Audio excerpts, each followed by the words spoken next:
décisionnelle dans pratiquement tous les secteurs. Moi, sincèrement, je peux résumer cela par un terme I believe. I believe qui d'ailleurs faisait partie des lyrics de la chanson. Moi, j'y crois personnellement que l'insertion de la femme est primordiale et sans son insertion active, la société ne peut prétendre au développement dans l'ensemble de la société. Sauf que je pense que tout de même, il faut le reconnaître, la femme a trois rôles dans la société. Un rôle biologique, un rôle d'éducation et de s'occuper de son foyer, et en plus de son rôle actif en dehors de son foyer. Et ce qui fait défaut, c'est la culture, cette culture patriarcale masculine qu'on vit dans nos sociétés maghrébines. Est-ce que cela n'impacte pas ou ne rend pas difficile l'insertion de la femme d'une manière ou d'une autre?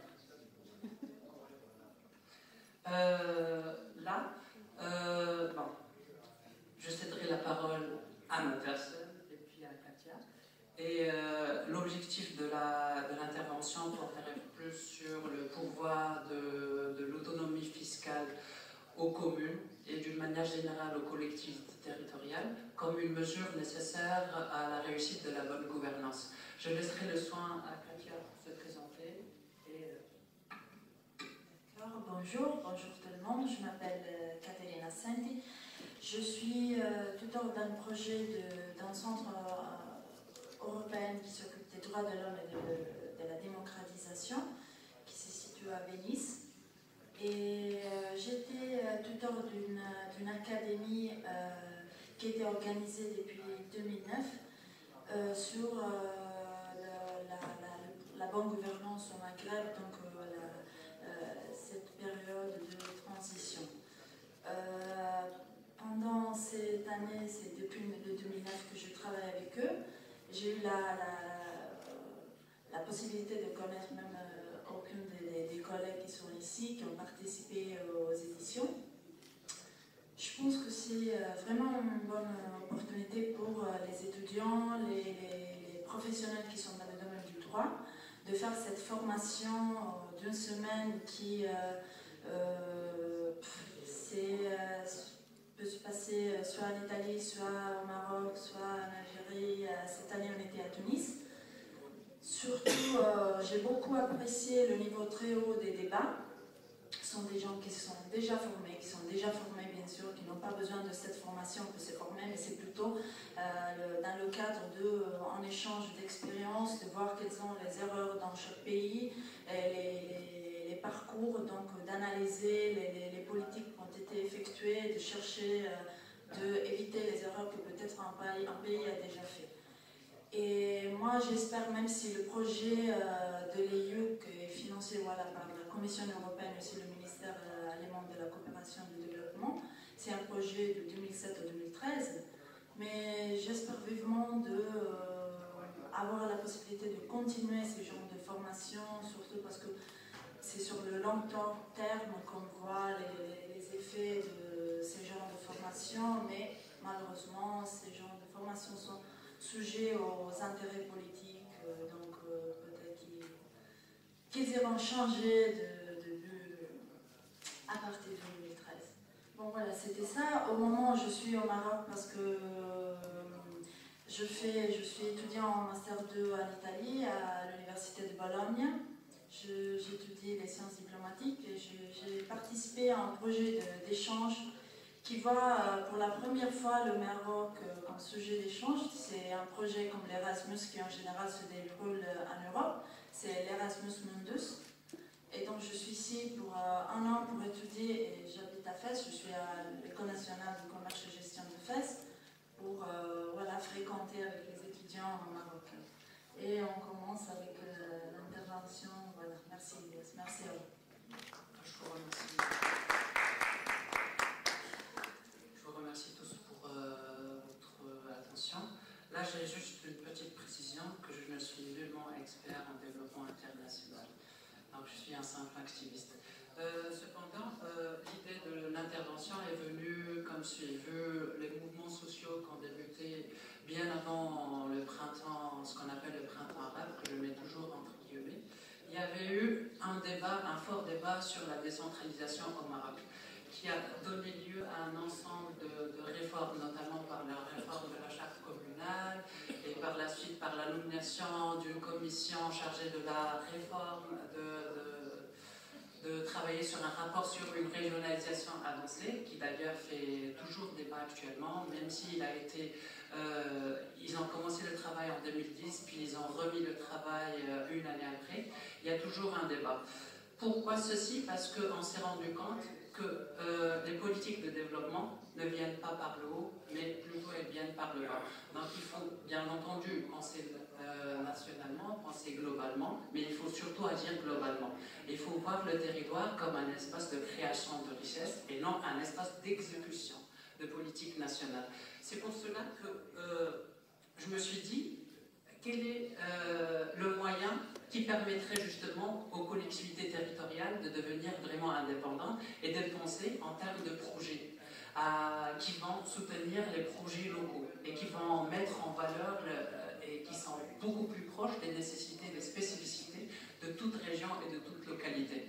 On s'est dit que, vu une dépendance dont souffrent la plupart des collectivités territoriales, surtout en matière de prévision budgétaire, malgré le fait que dans la charte communale, dans son article 37, qui confère au président de la commune le soin de commencer l'élaboration de la prévision budgétaire, sauf que dans la pratique, c'est pas lui qui l'a fait, parce que c'est trop technique et il ne dispose pas des connaissances de base pour justement asseoir une vraie politique prévisionnelle du budget dont nécessite la localité.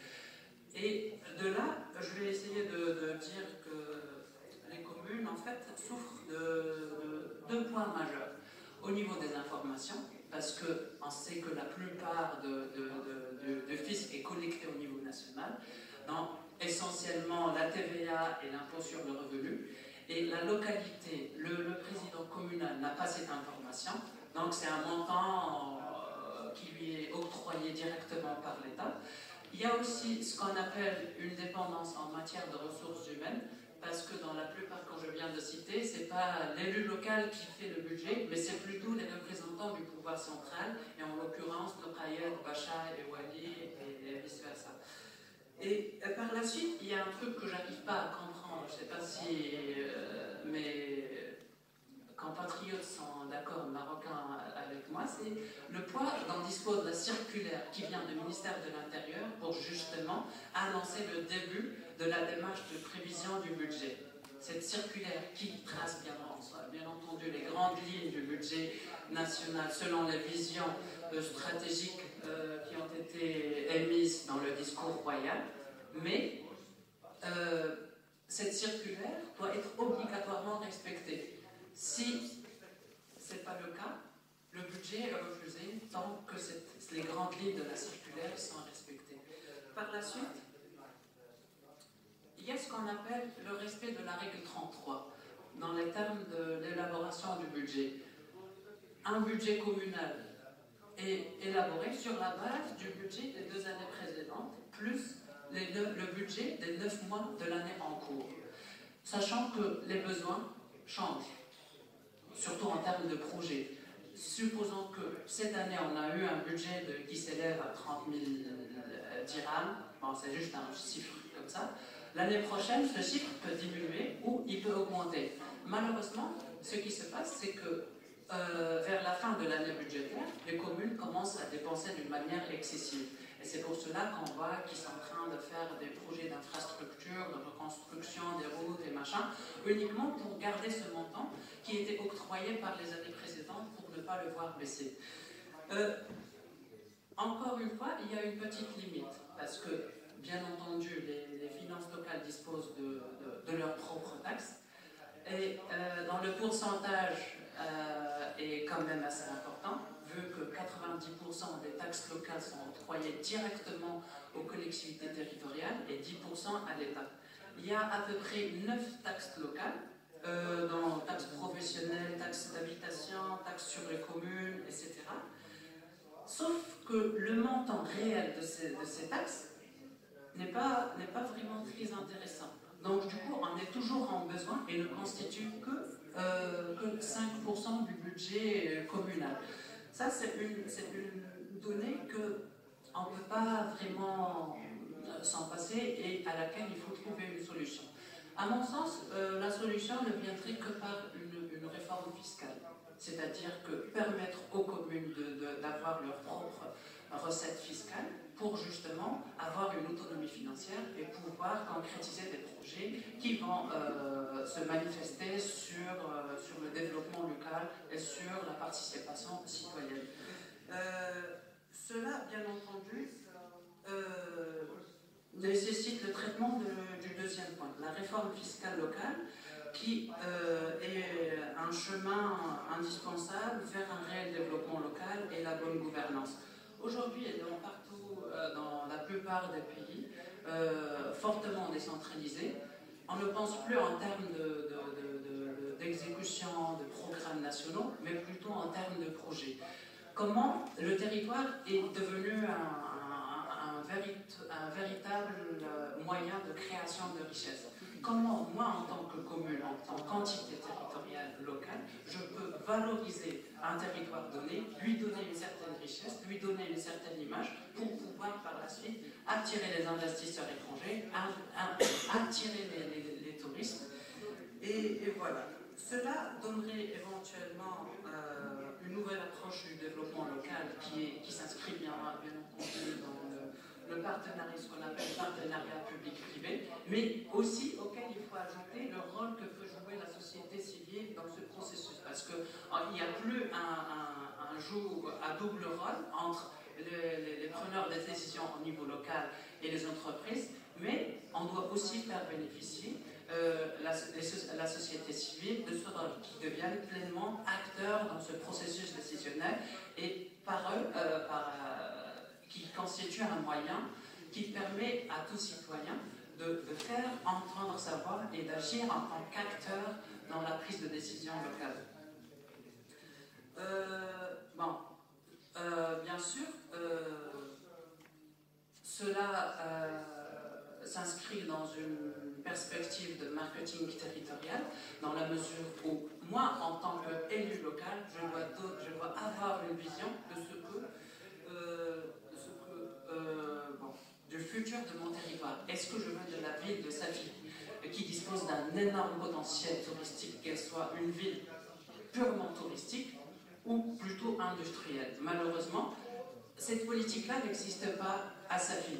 Elle dispose d'un énorme potentiel touristique à travers l'héritage phénicien et romain, mais qui n'est pas exploitable. Je pose la question pourquoi. Est-ce que l'élu local n'a pas cette vision de rendre la ville de Safi attractive au niveau touristique, ou plutôt la ville de Safi ne s'inscrit pas dans cette perspective nationale du développement touristique? Là, c'est un point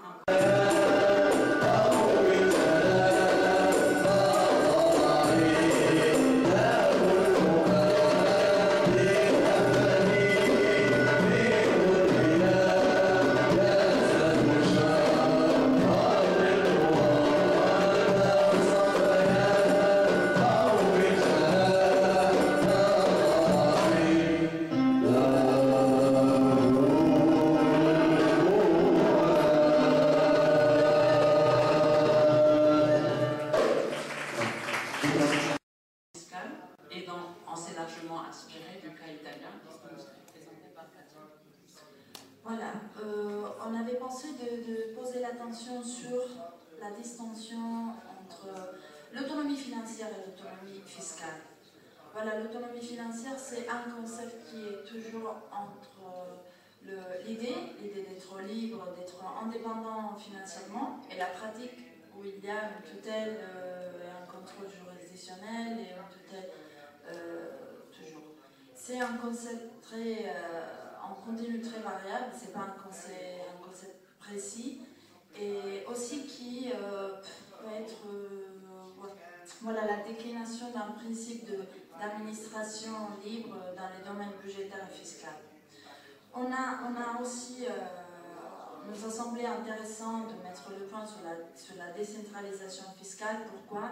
Parce que c'était important pour la démocratie locale et aussi pour la responsabilité des élus locaux.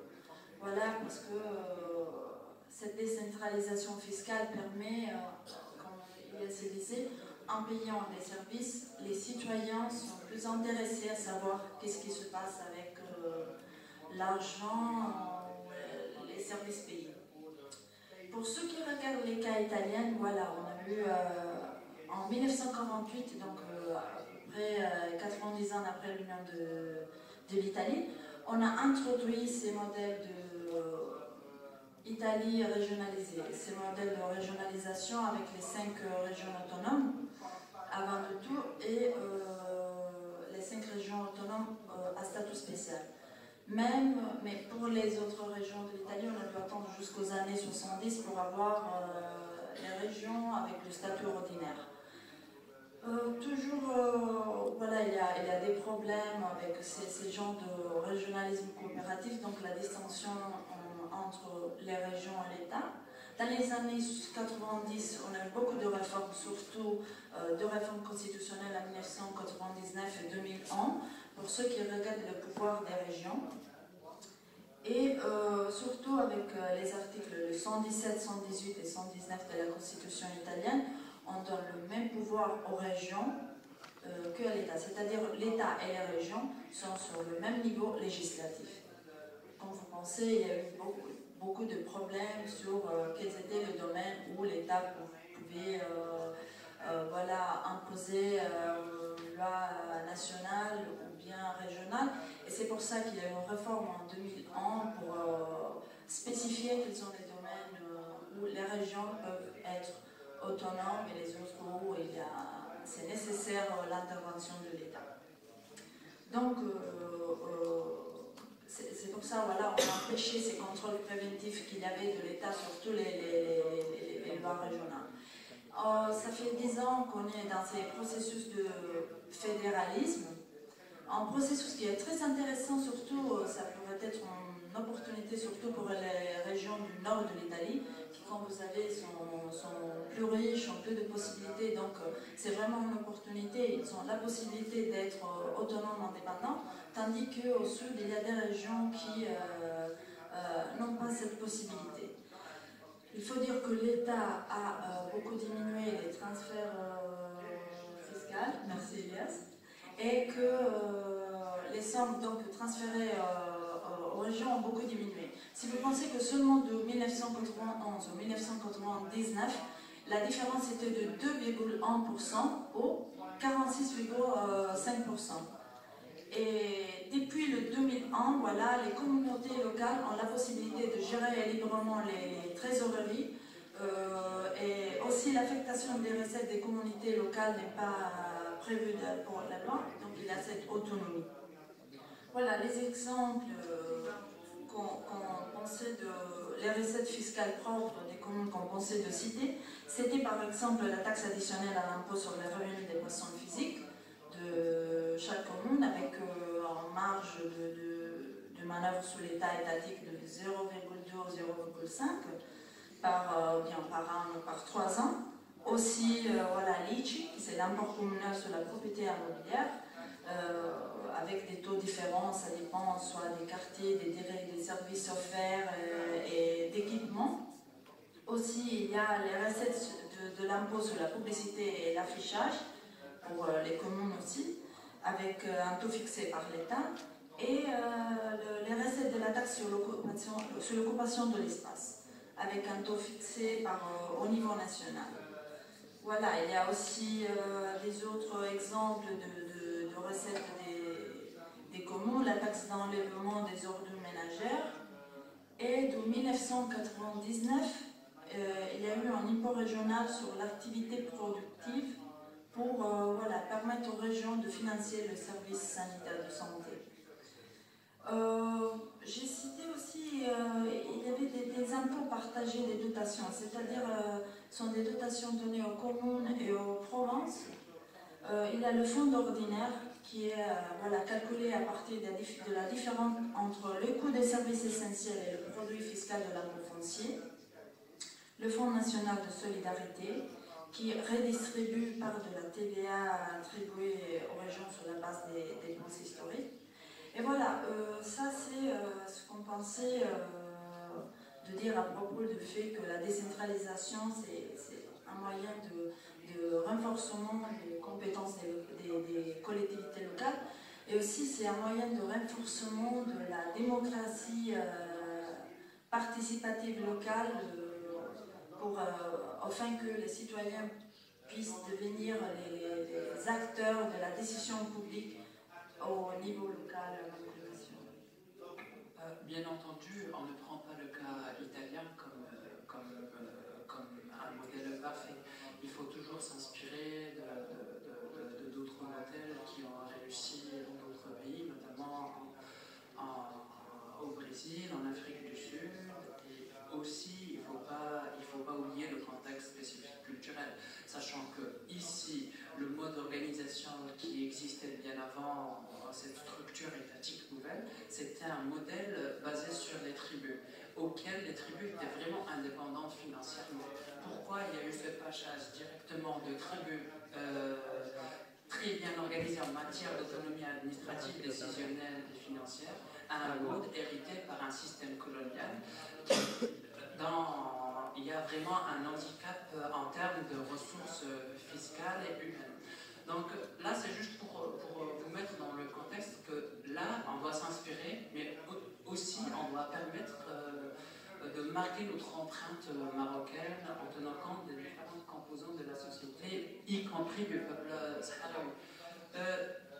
J'aimerais dire que par le biais de l'impôt local, cela, à mon sens, va renforcer la démocratie locale. Comment? Parce que moi, en tant que citoyen, quand je participe financièrement à une entité que je connais, qui se trouve à proximité, je m'engage à la contrôler, à suivre le processus décisionnel, à suivre tous les projets qui ont été ouverts, s'ils sont suivis, exécutés, et par la suite je pourrai les évaluer. Et cela va créer un citoyen acteur, un citoyen qui ne se limite plus de ce rôle de passivité, d'aller voter et de ne pas aller voter, mais d'un rôle de citoyen qui cherche la concertation avec le pouvoir décisionnel. Et je vous remercie tous pour votre attention.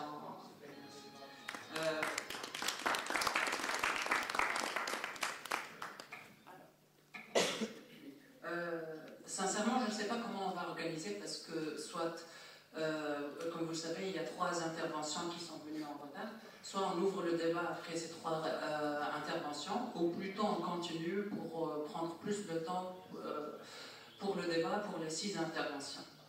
Donc, ok.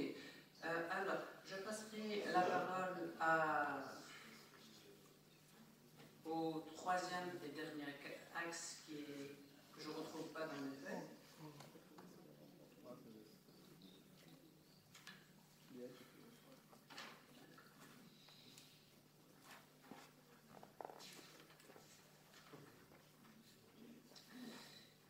Et, excusez-moi, cette 3e séance qui serait débutée par mademoiselle Rouaïda,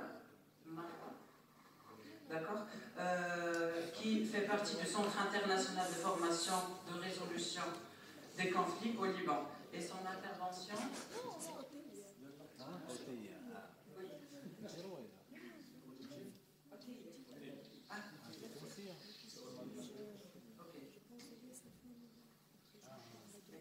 Volunteer in El organization. So today's my topic is youth initiative for self-expression for a real benefit for society, and I want to tell a real example how it works in Lithuania. So few young people got together and decided to realize their ideas and wishes for the community they live in.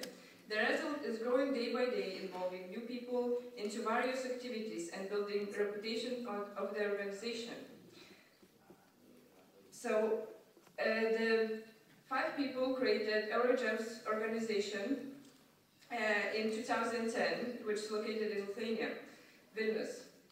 And the association is the result of the active cooperation with the partners in Italy. They founders, they established the Eurocamps, and there is a network. We belong for the network, which it belongs to Estonia, Norway, Czech Republic, Portugal, and Malta. So the main idea, we're changing the experience of the foreign countries, and we're gaining valuable experience and information that will allow future development of local initiatives to promote social activities in the international level. So our goal is to promote social integration of people with disabilities, but the main point is promote of young people activities in the region and international level as well.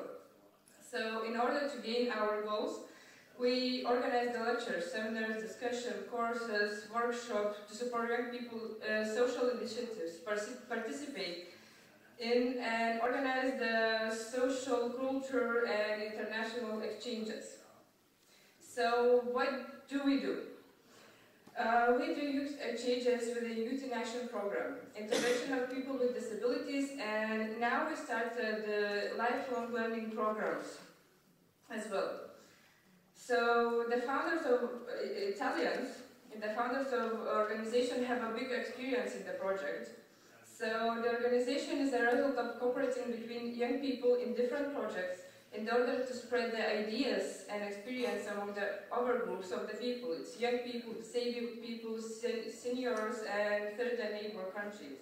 So we're trying to spread it all the possible ways. And organization is based on sharing experience, initiatives, and civil responsibility. Eurogem Salte is active body of the program in Youth in Action since 2010, and we implemented over 20 international projects in Lithuania and abroad. And we sent over 50 participants in this project, during this project. And as well, we are members of International Development Alliance and are members of the Confederation for Children. So, for example, what we're doing, we implemented projects like more mobility, more ability versus disability, sculpture park incubator. It was about the environment, e-pass, tradition from past to present, med synergy, volunteering for environment, no game, just sports, and many others. And this is some pictures from Youth in Action programs.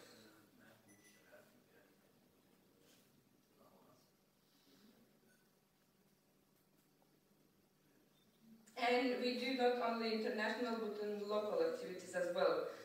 And that's the annual environmental event Mazdarum, when let's do it in English. It's the time when we just go out and clean the environment, the parks, the streets, everything around the place we live.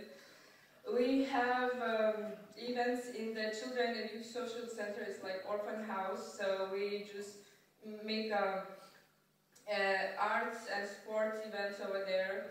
And we usually do community events in Karoliniškės. It's one of the part of the Vilnius, capital of Lithuania.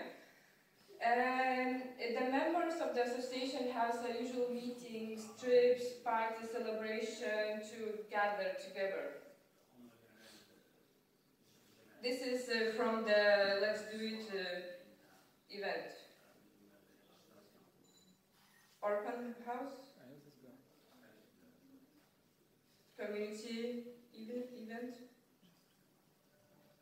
And this is the last poster of event we went. The last time when we were in the orphan house, we were talking with the teachers, and they said that they have a lot of toys, a lot of sweets, everyone is so nice to them, but they don't have shoes. So we made the idea to ask people to buy a pair of shoes and then donate it. So this event will be in the end of December, and we will go again with the sports, games, art for entertainment, and give a gift as well. So that's basically it, what we're doing. And then I wanted to say that our organization gives young people a possibility to express themselves, realize their ideas, meet new friends, and to do many things for their community. It's also the beginning of their future, as many of the young people gain new skills of entrepreneurship, communication, organization, and many others. So if you have an idea, just do it. So thank you. Je vous remercie pour votre... Je vous remercie pour votre intéressante intervention qui se base plus sur comment rendre les initiatives des jeunes plus répandues pour le bénéfice de la société et à travers l'ensemble des activités que vous organisez, notamment à travers l'expression des idées. Toute une idée est riche à travers les mécanismes et les outils qui permettent de donner des connaissances, que ce soit au niveau relationnel ou au niveau scientifique, à l'ensemble des jeunes, et comment vous traduisez cela par des activités sur le terrain. On va passer par la suite à l'avant-dernière intervention de M. Tim Barclay, directeur du développement de l'action DOC, qui nous est venu directement de l'Angleterre. Alors, le titre de son intervention commence par Why, pourquoi. Youth culture plus conflict plus diversity equal positive creativity. Hi, so my name's Tim Barclay. I'm from a company called Action Dog. We do creative projects for young people. Here's an example of taken from an animation done on heart disease. We do lots of other things though. We do media and advertising, music production, filmmaking, video production, drama, dance, fashion, animation, digital photography, and multimedia. The other side of our organisation, we also mix science and art projects. So we help young people learn science by doing creative projects with them. And this is an example where we taught young people about the science of measles with a Bollywood movie called Binderella. And here's another one which was called Lenses and Lasers, and it taught histopathology and laser sculptures by making laser sculptures from recycled fabrics and materials. And this is another one called D&G, which is Design and Gerontology, which taught young people about the science of aging by designing fashion garments. And all these were funded by a company called the Wellcome Trust and set up by Henry Wellcome, which is a worldwide foundation. Okay, well the next thing is to show you some projects, hopefully. We've got this now.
way, but it's also a message teaching young people about don't litter the streets. So it's a very sort of clever way of getting a message across to young people and also helping the community.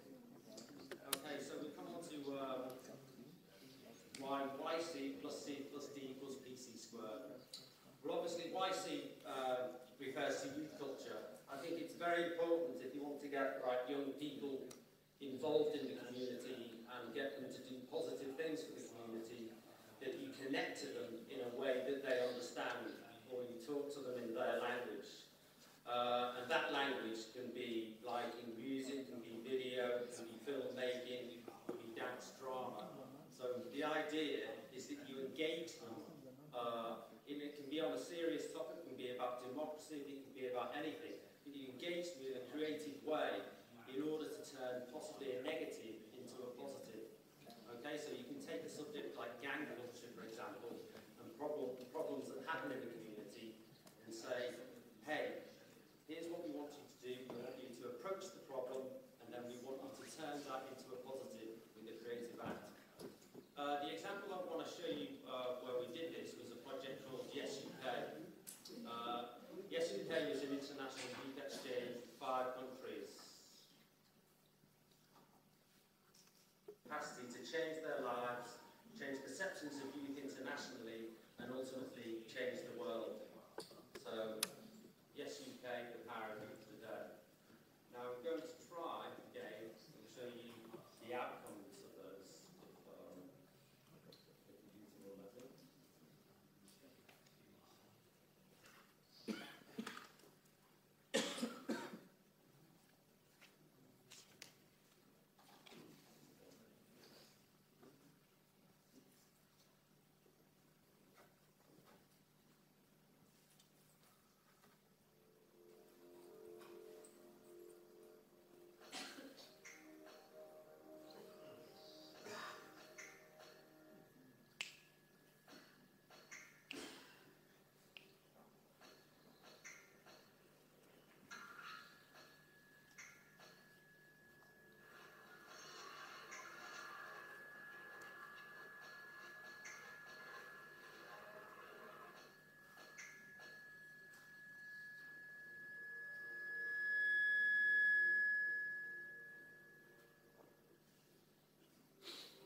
So as you can see again, it was taking the gang culture and making them turn that into something positive. They can think, okay, well, how does this affect your life? And it affects your life in a very serious way if you don't think about what you're doing before you act, because, as it says in the movie, life has no rewind button, and you cannot go back when you act if you do something like that. I'll just quickly again, hopefully, allow me to show you the video that we did, and then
got to begin the reconstruction block by block, bit by bit, step by step.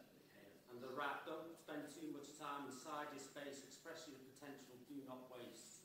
It's a dog's world, every man for himself, so release that potential deep within yourself. Let it out, your conscience is screaming out. Played enough hide and seek with your body and mind. It's time for you to straighten out